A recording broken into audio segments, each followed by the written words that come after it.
there's this idea that women want to work. I can't fathom anybody wanting to work. Do you want to work, or do you not have a choice so you convinced yourself that you want to work? On this episode, we talked to a awesome guy from New Zealand, Mike O'Keefe. Mike's a Bitcoiner, a gold miner, and a family man with great values and great morals. If you're new to Bitcoin or thinking about it, I suggest you watch this one till the end. Such a great guy and such great signal. G'day, Mike. Lovely to meet you today, mate. Hey, Mike. Yeah, thanks for having me. Thanks for jumping on it. We saw you have an interview with Finn and, resonated straight away. So we always like to have a chat with minded people. Yeah, well, thanks for having me, guys. I appreciate the call out and happy to be here. Big one, Bitcoin. I don't even specifically know what it was that started my journey. We'd sold a property, we had a little bit of capital, and I was like, oh, what am I going to do with it? I didn't have anything lined up for it. Bitcoin was booming at the time, as it always is when people get in. And I messaged a friend of mine. He's been in Bitcoin for a long time. And I said, oh, is it too late? And his reply was this novel, which sparked my interest. I was like, why is he so into it? And he believes so strongly about Bitcoin. And so I bought in, and then I bought the Bitcoin Standard the next day and listened to the audio book over 3 days in the backcountry of New Zealand in a digger. And the rest is history. My whole world opened up. Something clicked in me, and I was like, this is what I've been waiting for my entire life. So you had your own business, mate, with your earth moving gear? I had my own business. I had a few different businesses that I run by myself. I never wanted to take people on.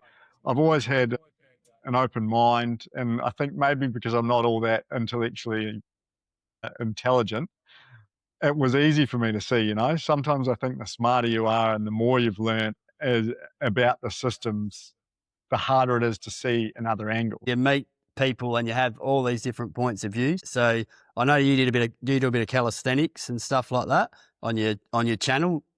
Is that something that came before or after Bitcoin, or Yeah. how has Bitcoin even changed the way you look at other things as well? Is there something that's come with it that you were maybe surprised about or weren't aware of? Yeah, absolutely. I think that's a really powerful point too, is that when you start going down that Bitcoin rabbit hole, they call it, it doesn't just affect the way you think about money or investment or, whatever your view is on Bitcoin. When you start to actually understand Bitcoin and what it can do, I feel like it does open up all of these other, wee warrens that you can go down. And like you say, that the health is a big one. I'm only in my early 30s, so still reasonably young, but I don't want to wait another 10 or 15 years before I start putting my health first. And I think a big thing for me is Bitcoin's helped me slow down. I always used to be in a hurry everywhere I was going. And where this really, really hit me the other day, I was sitting down with my kids having a coffee. We go for a long black. I have a long black and they have a hot chocolate most days. I used to have 100% of my coffees takeaway. Now I probably have 80% of them sitting in the cafe with the kids, just relaxing. And there's a real contrast there to how much my life has slowed down, and I sort of appreciate the small things. And I think Bitcoin has opened that and given me that. And it's the same with my health. I'm on a very sort of strict diet now. Well, not all that strict, but I'm not eating all the shit anymore. And the working out, the exercise, it's just turning up every day. Like, I don't need to go and do an hour and a half in the gym every day. I do 10 minutes, 15 minutes, sometimes 20 seconds, but I show up every single day. And that's something that Bitcoin has, I think, showed me with my 500-day series, putting those things in place where I just want to be consistent through my life now. Started with Bitcoin as well. Yeah. I just want to go back to, it sounded like you've got really strong morals and beliefs. What do you think society is missing at the minute? What are your beliefs and morals, and where do you think everyone else is missing? Yeah, that's a heavy one. I think we've all become very, very selfish and isolated, that whether that's social media or what that is, but I think in my world, my white Western world, we're very, very independent. We have less and less friends, less and less connections. People are harder to sort of meet and get along with. I think we put less time and effort into actually building and having relationships. And this is a personal thing, you know. I've always been very, very independent and never really needed anyone. I guess that comes from having a family early on too. I'd have my family, but then almost no other sort of, you know, strong bonds or connections. And I think potentially that's, you know, part of what the system has been doing to us is driving everybody away from community and each other because isolated people are much, much more vulnerable. So, I mean, my morals, I'm that sort of family first, family only. Like an example is I worked for a friend of mine for 2 years and I left at the same time every single day. There was about 3 times in that 2 years where I stayed even 10 minutes late to yarn because the time for me, that 10 minutes a day at work when I've been there for 10 hours is, you know, 10 minutes a day for the entire year is 2 full weeks worth of time. So the morals of putting my family first always is a big thing for me. Yeah, 100%. I agree with you as well. And we're much the same. Family comes first. And I agree. I think it's planned, the division. It's a thing where you don't realise it until you leave it. And I think that's where we've ended up where we have now with our YouTube channel, mate. We're still really early and we never thought we'd be doing this and speaking to great people and like-minded people like yourself through our other friends, which we've made through Bitcoin and the connection. There's that signal. I think it's brilliant. And we are very similar to you. Like we're family, but small group of friends, keep to ourselves, sort of talk deep on many, many subjects here and there. And when Too you can, wacko. yeah. And like you said, when you know, in your podcast with Finn, you can be labelled as a weirdo pretty quick because you're not following that sheep mentality. Yeah. Even if you can talk to that, like there was some stuff in your podcast with Finn about, you know, like your wife said, you're a negative person, and I can resonate with that so much. But I think we can blur the lines between being negative and maybe just that critical thought process. You seem to have a lot of critical thought. Is that something that's given you your independence at the end of the day? Yeah, I think you're very right there with that sort of, you know, the lines get blurred. But I do have to consider the way I sort of used to behave was it was critical thinking, but it was often like just in a Yeah. negative way. Yeah, it was sort of pointing blame or you know, more putting people down. And I realized that the only person that it was really affecting was me or, you know, the people very close to me. And it kind of like I sort of looked at things and saw the bad in them and then was negative about them, and I had this idea that it shouldn't be like that. But I'd never clicked to the fact that, well, maybe the best way for it not to be like that is for me not to have that negative downward outlook towards it and flip everything to the positive side. But it's an interesting thing because I was also like, I've always been a silver lining guy. Everything works out how it should. There's always, you know, a purpose behind everything. It always happens. So I had these really conflicting personalities of like, everything's great, everything's good, but negative, you know, seeing all the negative in the world and talking down or speaking down on it.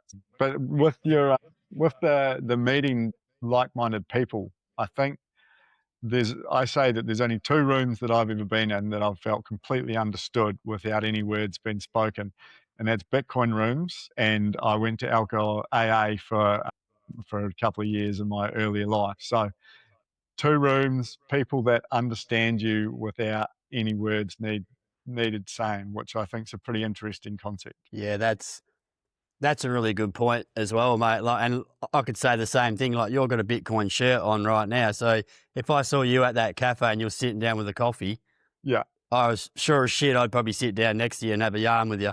And that points to exactly what Mike was just talking about. If we can flip gears now and maybe even talk about, like, how cool is it? I jump on Instagram's your feed and you're in a river like mining for gold, man, in freezing cold water. And I'm thinking, what a champion, mate. Like, how different is that? Like, if you could just explain, yeah, where that's taken you as well.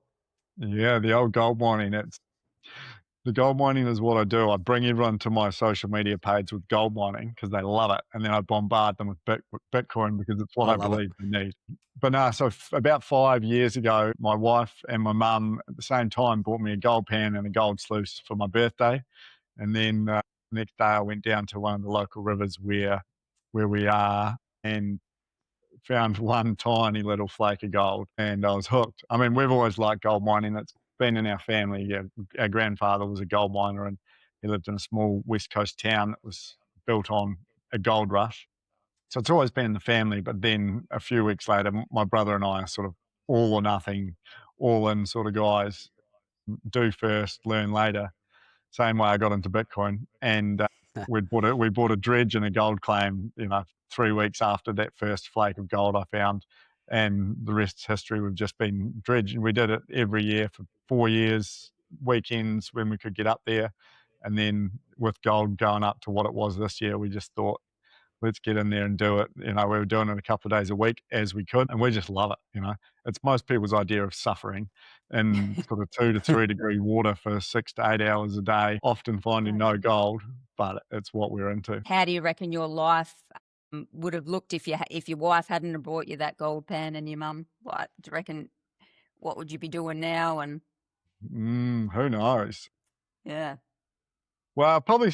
I guess that it was only the last year that the gold mining really sort of kicked in. We were just doing it as a hobby for fun, and it still really is just a hobby. Like it doesn't pay the bills. It's not a full-time income, but we've got 2 online businesses and other things going on. So it really is still just a hobby for a big part of the summer. Yeah. So on the online business as well, it sounds like you're structuring things the way we want to go as well, with having like full control over your hours in the day, and that Wi-Fi money maybe where, I think you've mentioned that you want to maybe travel with the kids later and experience the world, and yeah, and homeschooling, which we did later in our years through COVID with our older teenage kids now. So what sort of challenges do you see that throwing up, and what sort of goals have you got? Is New Zealand a place you want to retire, or do you have aspirations to maybe move elsewhere if the shit keeps going south like it here is in Australia? Yeah. Well, the big goal is to build online, and we currently have 2 online businesses, 2 e-commerce businesses. One's kids products and one's pet products. We're running them to give us the flexibility and the time to build what we want in the background, which is around homeschooling, building a community of people that want to homeschool, but also sort of world school and be able to be wherever they want in the world with their children, not be tied down to a certain place. Do I want to retire in New Zealand? It's a hard question. I mean, I was born in Queenstown, which is, a playground for the wealthy and famous, and it's one of the most desirable places in the world to go on holiday and be. But I've always struggled with this sort of moral concept of when you are born in one of the most desirable places in the world and you're just expected to live this stock standard life, get a job, get a mortgage, have kids, blah, blah, blah, while there's billions of people in poverty. And I just don't quite. I've written this down in my diary many times, and it's just like, how can I be happy with my life when I don't understand what other people are going through? And so I want to go travel the world with my family. Maybe that's a personal endeavor, but I think it will open the eyes of my children and my wife and myself and give us a much better perspective and an idea of where we may want to settle or retire, you know.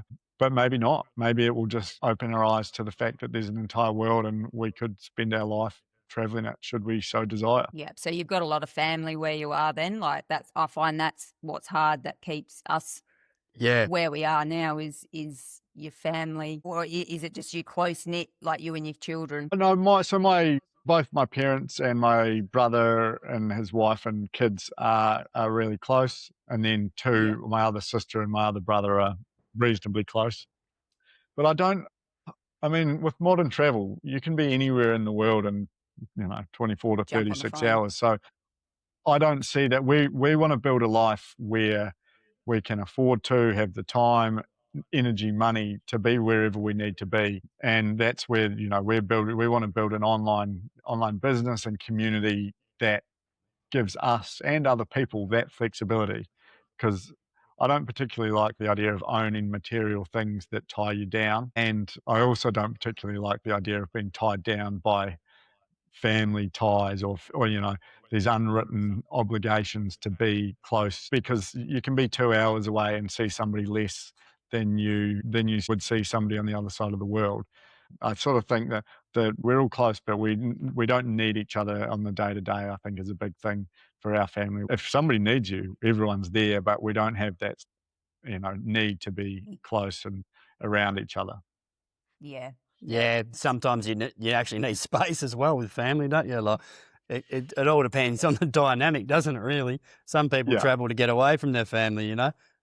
Certainly not the case with us, but at times it can be, especially with teenage kids. At the moment, it can get pretty hectic.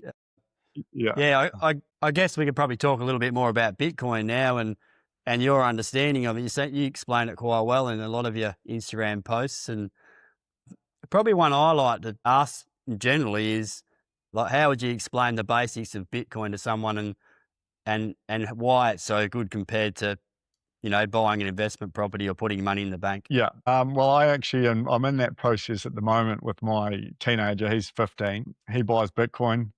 He's just bought shares in Take Two Interactive, which own GTA, the Grand Theft Auto Oh, yeah. franchise, and the GTA 6 is about to come out.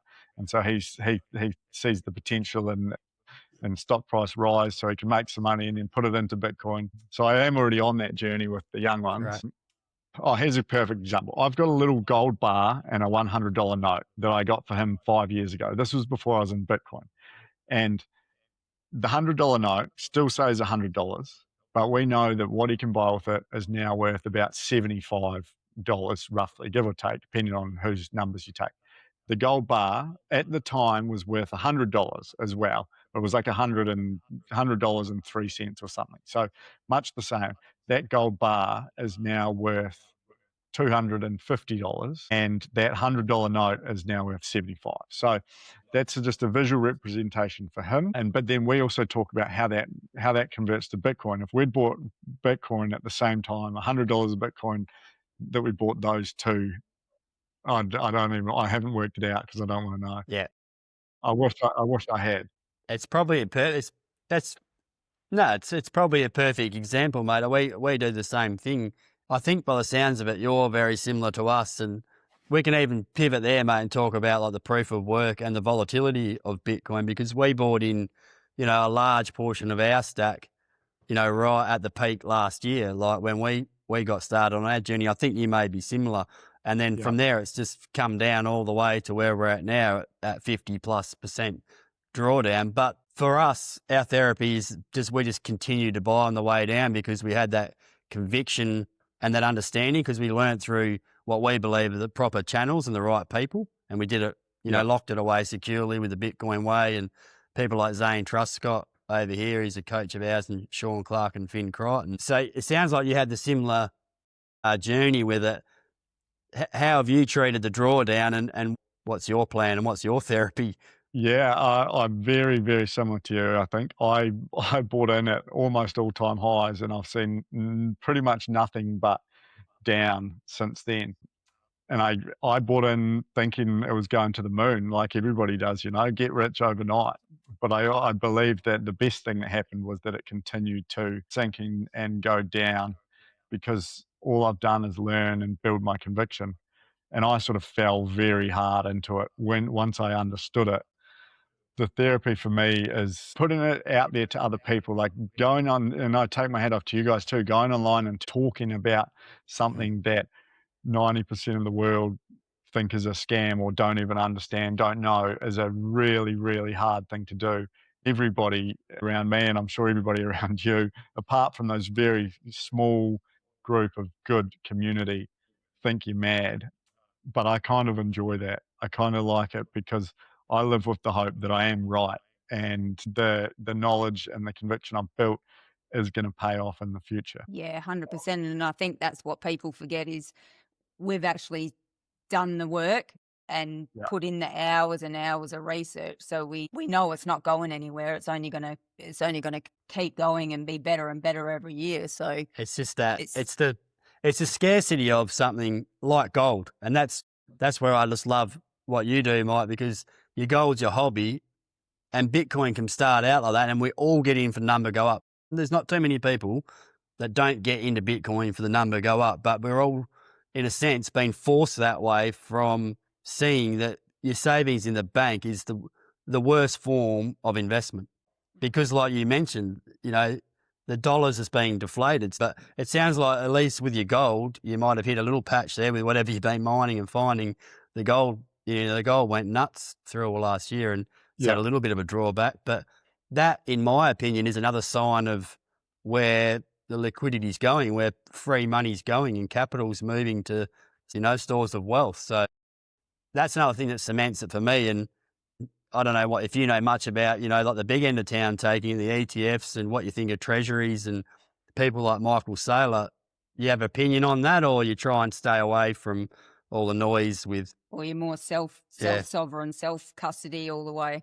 Yeah, I'm definitely self-sovereign, self-custody. I think, I mean, I don't look a lot into sort of the charts and the ETFs and all the big dogs doing it. I do. I keep an eye on it because I think Bitcoin, and for the long run, it's going to need both. If it was relying on us, very small amount of die-hard Bitcoiners, I don't think it would do what it needs to do. It needs that sort of institutional adoption. And so I think, especially at the moment, it needs those big players, the governments. And that kind of comes back to back to your question about explaining it to somebody new or coming in. It's a hard question because people hit me with it and they go, well, why should I buy Bitcoin? I'm like, well, I've done 2 years or just on 2 years of learning something about Bitcoin every single day. So when you ask me why Bitcoin isn't going to zero, my brain just like stops and I'm like, well, you tell me why it is going to zero, because I've done 2 years of my own learning. I can't teach you that in a 30-second conversation that you're not actually open to. You're just asking a question to be a dick. It's a hard thing to get into with somebody.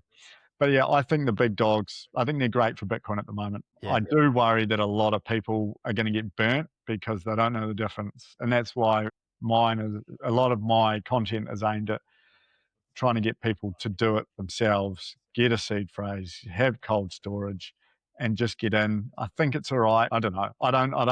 ETFs are dangerous, I think, for the everyday investor, because there's no barrier to getting cold storage either. It's not like an ETF's easy to buy and cold storage this extremely hard thing to do.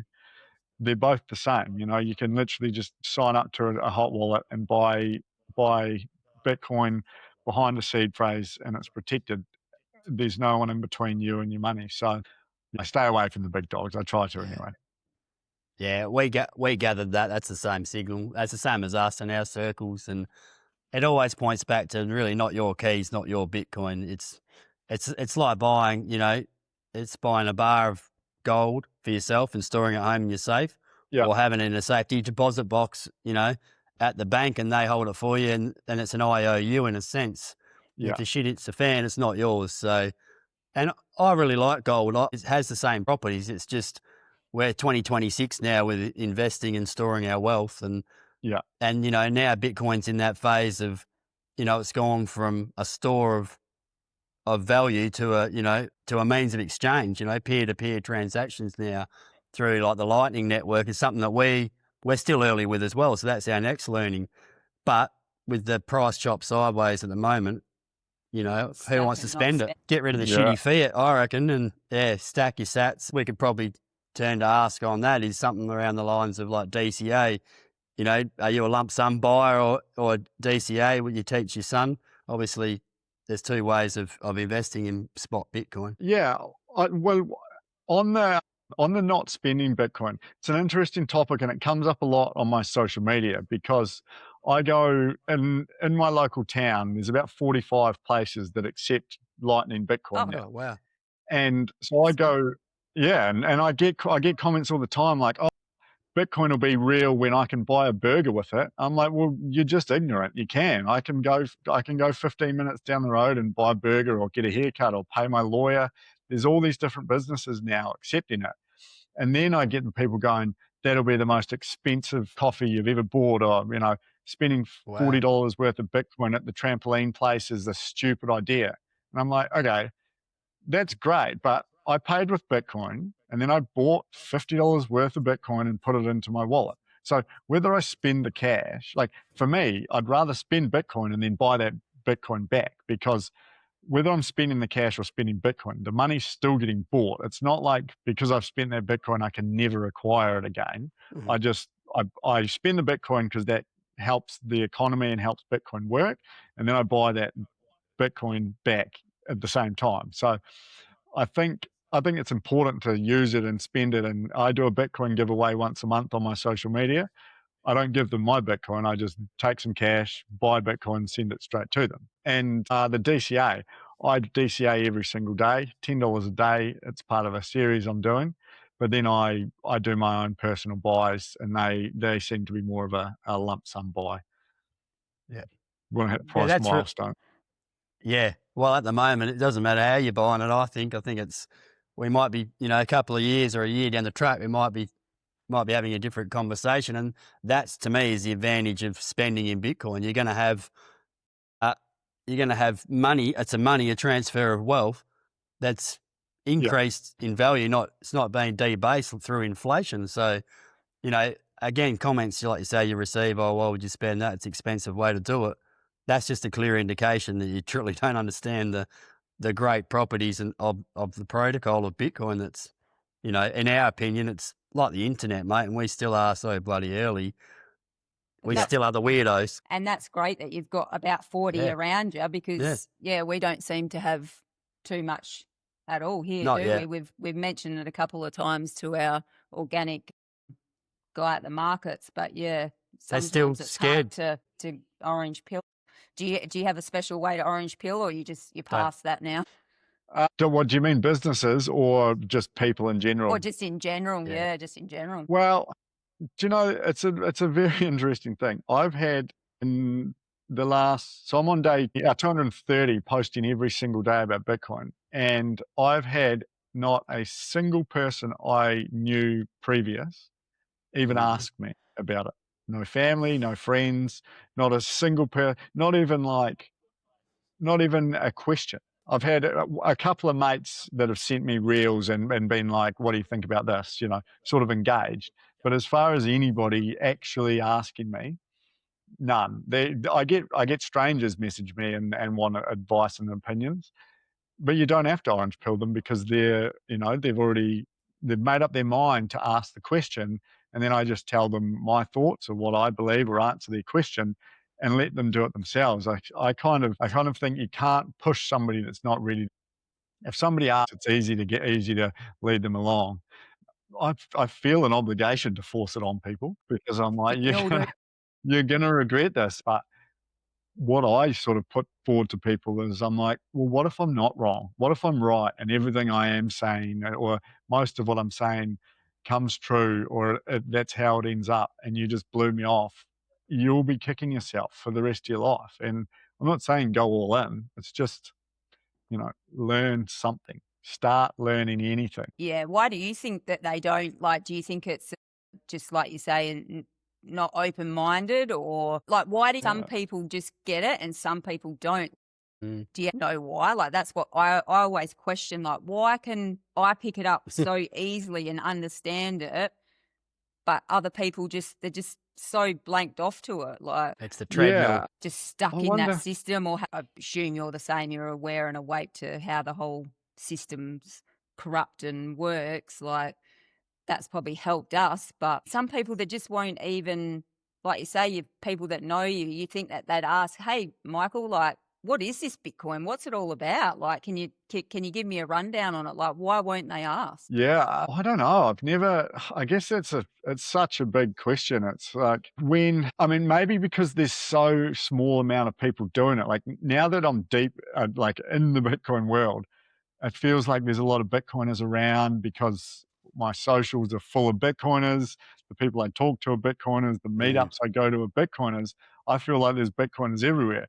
And my wife was like, I've never heard Bitcoin once spoken about apart from you. And I'm like, that's right. 98 or not whatever, 95% of the world don't know about it, don't talk about it. So I think a big part of it is that most people's idea of Bitcoin is that it is a scam, government made Epstein coin that is for criminals smuggling children or drugs. It's like that's the news articles, and it's going to zero. So if you looked at the news headlines for the last 10 years of Bitcoin, I would dare say there's not much more than that in there. It's all just FUD that is clickbait, and that's what 95% of the world's mind is made up on about Bitcoin is news articles that they've read. But they don't even read the article; they read the headline, and that's where their opinion comes from.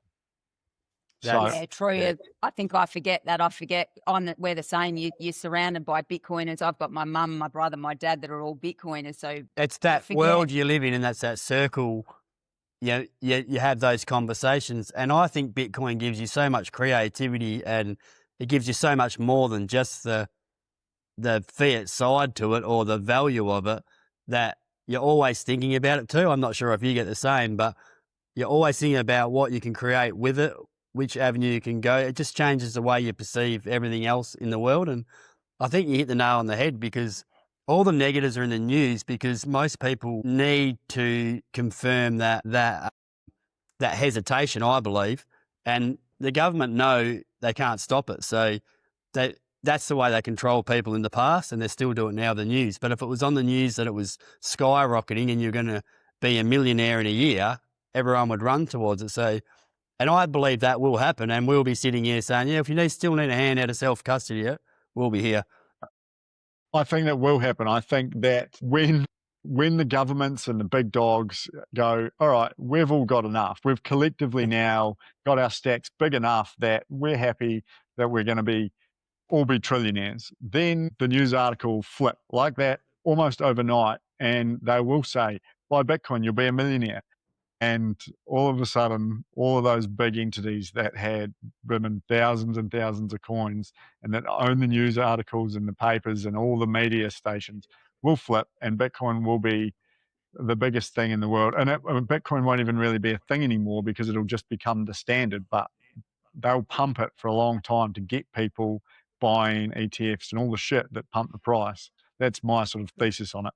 It'll happen overnight, just like a flip the switch, and you should have always been buying it. Bitcoin's the best thing ever. Yeah, Tony Yazbek at the Bitcoin Way says that quite often there'll be a suddenly moment, and I still believe that too. So, and this is the hard part about being a Bitcoiner and being convicted with it is to go to the other door where the crowd's not lining up.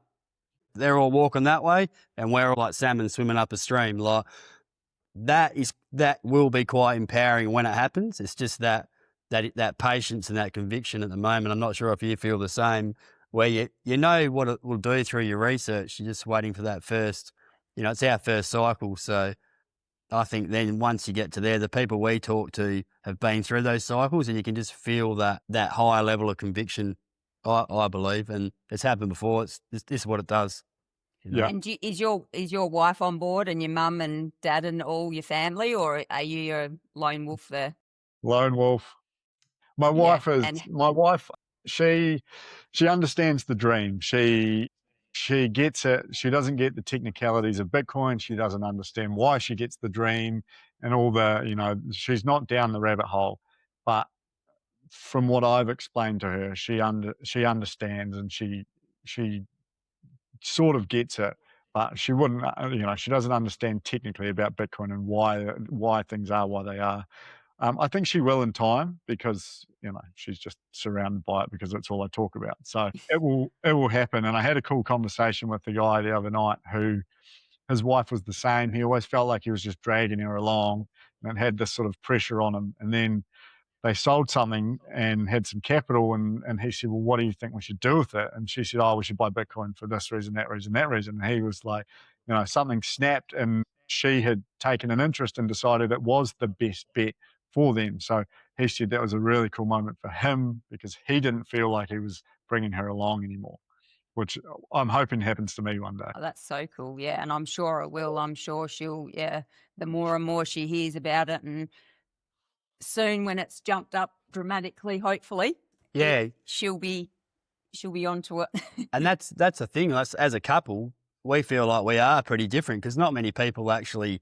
A lot of people we talk to, and even our groups we're in, they are male dominated. Like it must be the finance side, or the wives are generally busy running the household, and it's pretty hectic bringing up young kids and working and balancing all that. So Yeah, I think it's great when people do click, and like Bobby's brother, we sort of orange pilled him, didn't we, with Bitcoin, and then his partner wasn't really on board, but now she's slowly coming on board now and transitioning into that learning, that curve. But there's still that apprehension. I don't need to know all of it about it. Bobby and Matt, they know it all. They can just help with it. It's like, no, you really need to understand. And you can see in people when they do, because it just it changes the way you look at everything. And So, it's so good yeah. to watch, I reckon. When you see someone click and get it, it's like, oh, like, Yeah. it's good to watch. And have you gone down other rabbit holes, like with government and health and all that, or are you pretty much just orange pilled? Pretty orange pilled. I think we look at the health one's a big one. I think, obviously it doesn't matter whether you can have 100 Bitcoin and they'll be worth $1 million, $10 million each. But if you're fucked, you're fucked. If you can't get up in the morning and you've got no health, I don't care what you've got. I don't care how good your family is. I don't care how much money you've got. If you haven't got your health, you haven't got anything. And I really like that saying, you can have 1,000 problems until you've got a health problem, and then you've only got one problem. And so we're sort of trying to do much, much better. But doing better, Bitcoin is easy because there's a set of rules and that's it. And as long as those rules are followed, you know that it's there. Health is such a mind mess. Like, the more you look into it, like where do you get your information? And this, Bitcoin's still small. Health is this enormous thing. Bitcoin's the solution to money. Money's this enormous thing that's broken. If there was a health solution like Bitcoin, but for health, I'd be all for it. But, you're just left kind of on your own to decide what is right and what is wrong and what's healthy and what's not. I'm very close to carnivore diet, which is funny because my wife's then completely vegan and has been for 10 years. So we're like on these complete different ends of the spectrum, but we both feel like we're doing what's right for our body and our morals and ideas. So, and then the kids are I think somewhere in between. Yeah, that's what I was going to say about the kids. Like, you're going to have 2 different fridges and freezers, mate, and keep the meat separate from the veg. But I think that's so cool though that you're both at extreme levels, but you still make it work. And a lot of people will be like, no, don't do that. That's so wrong. Whereas you've got your own ideas and you're working together as a team and doing what's best for your own bodies. That's great. And Yeah. I believe there's no a diet. One diet for you might work for you, and another diet for me. Like, everyone's different, and you've just got to find what suits you, don't you? It's such a big thing. Whole foods, sorry, the less you can buy with stuff in it, and that's why I'm potatoes and steak pretty much, and eggs is almost all I eat now, and it seems to be doing really well. Energy. I cut all the sugar and all the crap. Black coffee, actually, black coffee is my one addiction that I don't. There's no like bad repercussions to being addicted to coffee, so I just let that one slide. yeah, you got to enjoy life along the way too. Like, so our daughter studies holistic health, and she studies through a guy named Paul Check. He's a great American holistic health coach and just a guru, really, in the sense of things. And in our household, that's what changed us with our health first. Like our daughter Ruby's she's so regimented. Like, everything is it's not out of a packet. It's organic. It's the dangerous raw milk that we're told not to drink. It's the get in the sun without sunscreen that they've told us will kill us.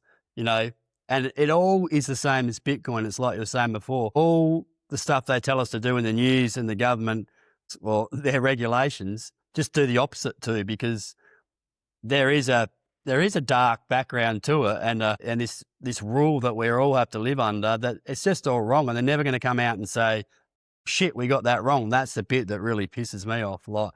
And that's what Bitcoin does for us. It's just that fucking finger to the man and separate the money from the state. And I'm not sure if you feel the same, mate, but that's the way I talk about Bitcoin, and in our circles at work, like everyone's standing around just going nuts over the government and complaining. And I find it hard to sit there quietly and smile internally, like, well, I've done what I can do, because I know voting's not gonna get us out of it, unfortunately, when the money and the debt is so high. And New Zealand doesn't seem to be too far different to us across the ditch. I think you're right. I've really started consuming Jeff Booth's content because I don't know. I always had this ignorant idea. I had this idea out of ignorance my entire life growing up that voting didn't make a difference. My vote and the system didn't matter. And I never knew why. I was just ignorant. I just believed that it made absolutely no difference what I voted for, who I voted for, because nothing changes. It's all bullshit. And then I started consuming Jeff Booth's content, and I was like, now I truly understand why I felt like that, and I have a knowledge backing, not an ignorance backing, but a knowledge backing as to why it doesn't matter who you vote for or who's in power, because it's all the same. And that's quite a liberating thing for me to now feel that I have a reason behind that thought, because I'm the same, finger to the man. I try and stay completely apolitical, I would say, in my stuff. I try and rage bait a few people because it's good for engagement and so forth. But I don't particularly think chatting about government and rules and regulations. I think it's kind of a waste of time, because when you see that the solution is outside that, my time is better spent convincing people to buy Bitcoin, learn about it, and learn why the government's fucking us, and get outside the system. And that's what I want to build, and that's the community I want to build, because it's the same with that negative mindset I had. The solution wasn't to look into it and do more about it. It was to do the opposite and work in areas that actually make a difference. Yeah, so well said. That resonates so much, exactly what you just said. And I love Jeff Booth too. He's great. You got to keep listening to Jeff Booth, because he makes so much sense without you understanding what he's talking about at the start. Like, it was because how we measure the new thing from the only thing we know, the system we're in. That's where the problem lies with the adoption of Bitcoin, because we've been trained, I believe we've been programmed to stay within that safety net of the system we're in, even whilst it's fucking us over every day with inflation. When you truly understand what inflation is, it's the unlegislated tax that people just normalise. Like, I'm not sure about you, but I have workmates that just side hustling here and there and selling and flipping things, and it's turning into dog eat dog. Like, people have lost their morals, and they just need that extra dollar. And even comments like, "Oh, at least I'm fucking over the tax, man." It's like, yeah, not sure if you are, like, because you're just in that same system. But we're not measuring it in that anymore, and that's where the problem lies. I think we've been co-opted to shoot the new system down like the internet was back in the day, and it'll never work. The light bulb, the combustible engine, it's all the same, and it's an everyday tool now, and that's where we see Bitcoin. And you truly believe that if we all went on a Bitcoin standard, that it would be a better world?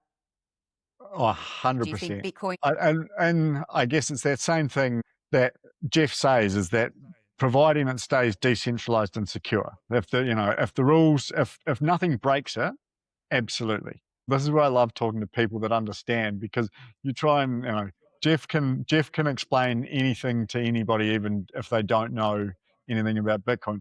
But when I try and have a conversation like this with somebody that doesn't understand, it's hard to orange pill somebody, because I'm still learning it all myself. But I do truly believe that if everybody started using Bitcoin, and we had the ability to do peer-to-peer transactions and trade with each other, because people forget that it's not the builder down the road that's ripping you off. It's all of the money is funneling up, and Like we are just fighting in and amongst ourselves. When we Mhm. talk about the free market, the big dogs need to be playing in the same free market that we are. And with Bitcoin, that is the case. If everybody's on the Bitcoin standard, we're all in the same market. And I think that's such a powerful free market. And I want to try and explain that to people, but you've got to have the sound understanding and knowledge to actually put it out there and display it in a way that people are going to understand it. Yeah, that draws me back to a really favourite quote of mine. I think it was Mark Twain. It's easier to fool someone than actually convince them they've been fooled, and Yeah. that's where the ego enters the fray. That's when the conversation flips, and the point you're trying to make gets lost because they don't want to confront the lies. But we're trying to point out the lies, and that makes someone feel stupid, if that makes sense. Yeah. And then the ego clouds their critical thought process, and that's all by design, I believe. Then you have to take yourself to that person in that conversation and understand where they're coming from. And do you see us in the future on a Bitcoin standard completely, or do you see more CBCDs and a parallel world? What's your thoughts? Nobody has any idea. Like all the No. experts will tell you they're experts. I hope that because people love to go on about how Bitcoin isn't made to be a currency. There's not enough Bitcoin for it to work. It's too slow. Blah blah blah blah blah. But then all of the infrastructure has been built on top. So you've got these tier two, layer two platforms like Lightning that alleviate all of those problems. Like when humans realize, okay, here's something amazing, here's the problems, let's fix them. I think we very much have the potential to move on to them. And it's happening every day. People are developing new pieces of infrastructure that mean we can move on to a Bitcoin standard. And I think it will happen whether we end up with like the CBDCs and the centralized Bitcoin standard will still be a thing. I don't see a world where 100% of the sheep end up taking their own self custody and authority. I think we're people or humans in general, we're too accustomed now to put in all the responsibility on someone else. And COVID was the proof of that. Nobody Mhm. wanted to stand out. I was not getting vaccinated. I lost my job. I was prepared to die on that hill, and I never did. And my thesis came right a couple of months after I lost my job, and I left saying, "You guys will regret this because you're firing all these people. In a couple of months' time, it'll all be blown over, and the world will have moved on and realised how stupid it was." Sure enough, a couple of months later, they dropped all the mandates. They dropped everything. You didn't have to be vaccinated to work there again, and like all the shit. And I think this the sheep because people say now if COVID happened again, everybody would act differently and they wouldn't bow down to the government. But I disagree. I think the same Yeah. people that bow, maybe a few more wouldn't, but I think the same people that are prepared to roll over will still roll over because standing out and being that sore thumb is pretty hard to do. And I think you've got to have the right temperament. But as more people move to Bitcoin and you're standing out less and less, when a billion people are on a Bitcoin standard, you don't have to stand out anymore. Yeah, well said. Yeah. Through COVID, was it hard for you, or did you just had your mindset like I was the same? I am not getting vaccinated, Yeah. and was happy with my decision 100%. Was it hard family wise, and did you have any disagreements or? No, I sort of just stick to myself. I don't really feel the need to get into arguments with people over things anymore. I got into big arguments with the boss and the CEO, and that was an interesting yarn. People weren't talking a lot. I think again that comes back to that isolation. People don't have confrontations to your face. It's all online. Yeah. Nobody goes and is going to argue to your face like they do online. And I just stood my ground, and I didn't even particularly know why. Again, it was an ignorance thing. It's just I trust my intuition, and I was like, we were never vaccinated as kids growing up, so it's for me. It's like if I make the decision to go and do something for whatever reason I've decided is the valuable reason to do it, I'm fine with it. But getting something forced upon you, but we just go, oh, all good. I'll still go get the COVID flu vaccine booster 5 years later. So no, it wasn't hard for me. I hold my own ideas strong while I believe them, but when new information comes to light, I'm prepared to flip them and change. So I think being open makes it easy. Yeah. So it sounds like you grew up, a little bit holistic, and that obviously helped you, and you're obviously a little bit spiritual, not so call it what you like, but you go on your own gut instincts, which is unusual these days, I find. Like, Yeah. people like to rely on other people to make their decisions, don't they? Whereas I'm like you, I've always had a strong gut instinct. If it doesn't sit right, I don't want to do it, or yeah. And that comes down to morals, and that's where we align. That's where the signal's good. And I still say all the Bitcoiners that we've met are the same. The proof of work works, from mindset right through to understanding the protocol. Yeah, I think it's really good, mate. It's been a really good chat. And yeah, I'd love to. Yeah, we could keep chatting for ages, especially about all that stuff. But we might have hit a bit of a rabbit hole there, but yeah, really Funny how appreciate easy it you is. coming. Yeah, it doesn't take much, does it? So yeah. Well, not with Bitcoin. No. Do you guys homeschool your kids when they were older? So what happened was COVID, and I had the gut instinct, definitely not getting it. And we got, I think, just before all the mandates and that come in, we went and got mask exemptions, and the kids got them at school, and they got a bit, people saying stuff, blah, blah, blah. And I just was like, nah, I'm pulling them out. I pulled them out. The two oldest ones never went back. They just went and got jobs and on their own path now. And Evie, she's back in the schooling system now, but she's quite strong-willed, and she knows where we stand, and we're very open with our kids and tell them everything. And I don't have a worry so much with her, but some of the things that still happens at school, like she come home the other day and she said that there's a girls only, I think it's called Sisterhood or something, program that helps the girls get into trades. It's like, I don't know. I'm all for girls doing what they want, but they're pushing this on our kids, I find. Shouldn't it be something that they're passionate and they love, not something that they're pushed into for money or because the government wants them to? Like, what about you? What's your view? Yeah, I don't know, the whole, like, pushing women into men's roles and men into women's roles just to mix and mingle. It's, I don't know. I don't want to go down that rabbit hole because it winds me up something wicked when I Yeah. like, I don't, Like not even trigger. talking about it, thinking about it, I just get triggered because I think the world is, whatever happened to the this whole idea of like, oh, I'm an independent woman, I'm an independent man, I don't need each other. I'm like, the best thing in the world you can do and the most success you can have is to have a happy, healthy family. But everyone wants a good job. I'm like, fuck, I would happily never work a day in my life again if I could and spend Yep. every day with family and friends and helping other people. But that's not the narrative these days. It's again that isolation. And you're right. I think the schools, when you step back and look at them, like our kids are 2 and 4, the young ones, the 15-year-olds, he's at school. Once he's 16, we'll hopefully go traveling, take him with us, see what happens. He can do what he wants. He's old enough to sort of make his own decisions, I believe. He's smart. He's a lot better than I was at 15. But the Got a good young role ones, they model. won't. Yeah, something like that. He says, I said, I don't know what happened with you when I look at me and your mum, and he says, oh, 2 wrongs make a right, don't they? He's quick-witted too. Yeah, he is. But yeah, the young ones, they won't be going to school. I don't see any value at all in the schooling system for young children or any children really. I'm sure if you want to go and be a doctor or whatever, sure, if that's your goal or your dream, you have a specific one, but they can learn everything and more outside the schooling system. And my take on it is that we don't know the world we're going into in 5, 10, 15, 20 years.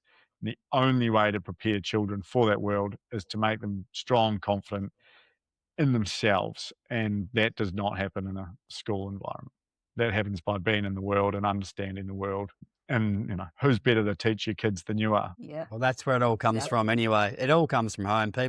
We see parents blaming and shifting kids from school to school and blaming the school for the kids' behaviours, and interfering. But you should be interfering by bringing them home and just teaching them at home because, when we had our older two at home, the government representative, the lady, would come out and check what they're doing. And 2 days work at home was a week at school because school's just full of filler and bullshit. Yep. Half the time they're not doing anything at school, or they're being, they don't get their teacher's attention, or it is pretty bad now compared to what it used to be.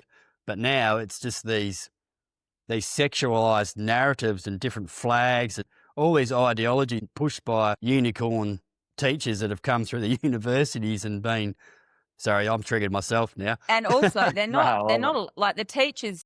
Once upon a time, you used to have a little bit of discipline at schools, didn't you? Whereas now, like I was talking to another lady at netball the other day, and she said that the kids are all at the back of the classroom vaping, and they're just, the teachers have just got no control over them. Yeah. Yeah. And they hate their job. Yeah. It's the same as daycare. You've got mums working their ass off to pay for the brand new Land Cruiser, the boat, the jet ski and the caravan, and their kids are being looked after by a minimum wage person that hates their job. Yeah.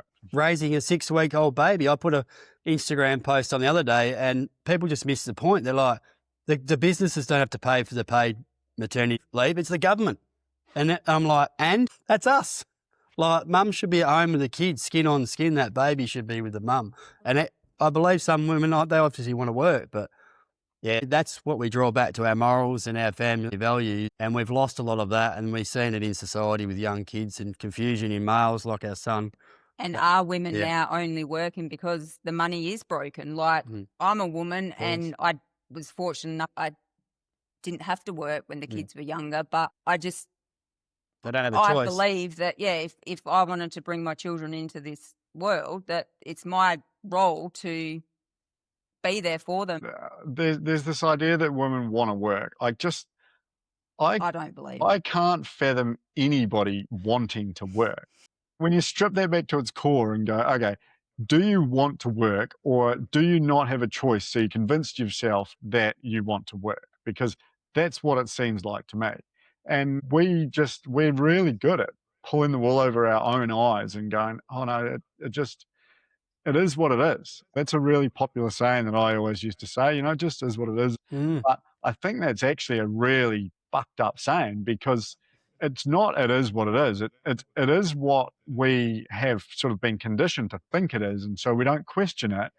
And then you've got these sayings that you say all the time and never rethink about. But I said it to myself the other day and I was like, that's so messed up, because it is what it is just means that, that's the reality that you live in. But Jeff Booth says it, you only know your reality. You can change your reality and everybody has a different reality.